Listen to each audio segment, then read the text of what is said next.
Trenton Simpson of Clemson, 6'2", 235, 32.4-inch arms, 4.43 in the 40, did 25 reps of bench. Impressive there.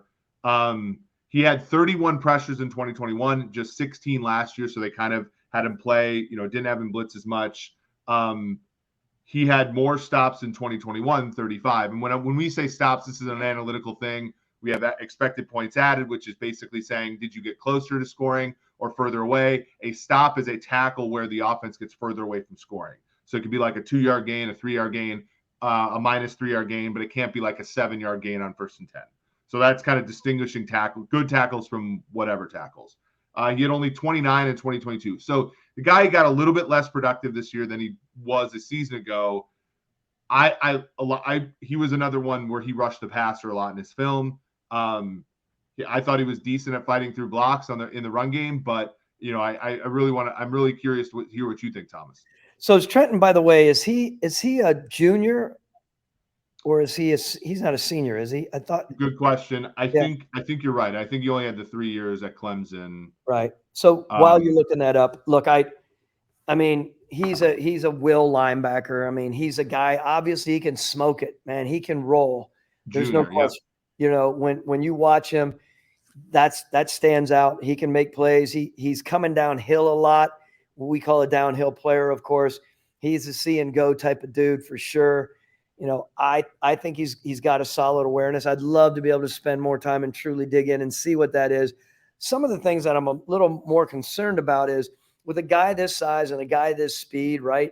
He's got straight line speed, but there is some rigidity in his movement at times that is concerning, because when you see a guy like this and who's explosive and can run like this and is around this size, you're hoping that he's got that very good athleticism about him, right? Where he can not only drop, because I guess what I was saying, watching him drop, he's just got some rigidity in his drop, like I've been saying about all these guys.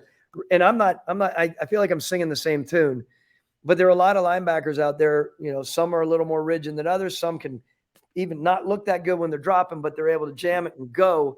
He does have that ability to come out and close. When you watch this guy, I mean, big old legs. I mean, these Clemson guys are trained well, right? They look really good. If you watch them in the combine workout, I mean, just big old honking legs and rocked up and doing all that. Again, I'm just concerned how it will be in the open field for someone like this, because you're gonna expect this kid to play and significantly contribute on special teams, and it's not all about that, right? You're gonna have to make sure that you can do your business in the open field. I think he's a good football player. But again, there are some limitations from a guy that maybe at this position I'd expect to be more fluid and explosively athletic. Yeah, grinding the mocks has him at 47.6 expected draft position, which feels high. I remember, so you said Clemson. I have some PTSD about Clemson linebackers. Chiefs drafted Dorian O'Daniel in the 3rd round in 2018. And to your point, like, fine special teams guy, could run down on all 4 phases, but like, didn't get a second contract in the NFL. Like, he's out of the league, 4 and done, which is like rare, right? When you're a top, 90 to 100 pick.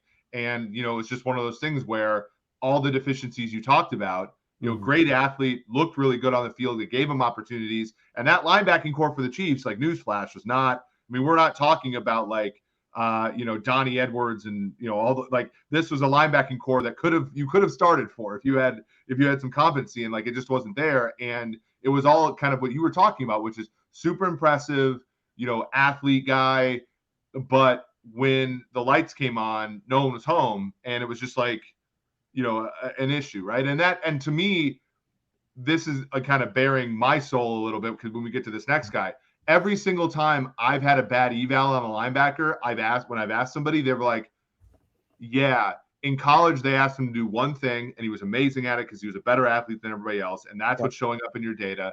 And when I asked it, when we tried to see him play, we tried to see him context switch, it was a disaster, right? And when you're a linebacker in the NFL, you're gonna have to constantly context switch because you're not as great of an athlete, and that you have to do more things. And that is a place where I think, again, traditional scouting, sort of wins the day, and as of now, of course.